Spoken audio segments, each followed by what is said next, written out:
Alright, so I set it to an initial setting of 2 full turns out. I started it up. It started right up. Of course, the engine's hot. It started right up. I reset the idle. It seemed to be idling fine. As I hit the throttle, it had good throttle response, so everything looked beautiful.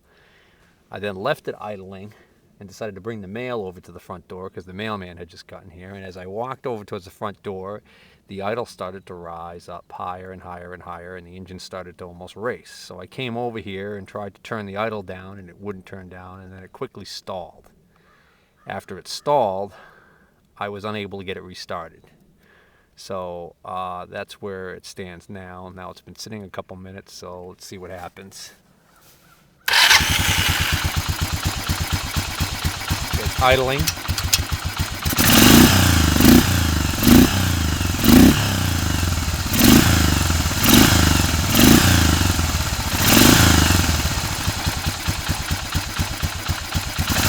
All right, the idle might be a tad low right now.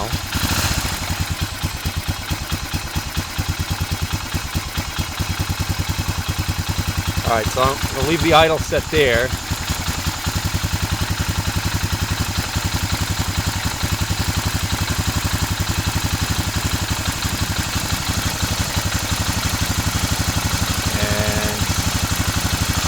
There it goes.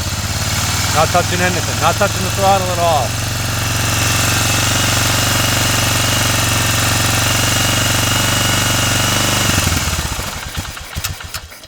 And it dies. So that's what it's doing now. It seems like I might have the pilot air screw setting correct now, because it does want to run correctly for just a couple of minutes, and then it starts racing like that and dies. Almost as if like it's running out of fuel.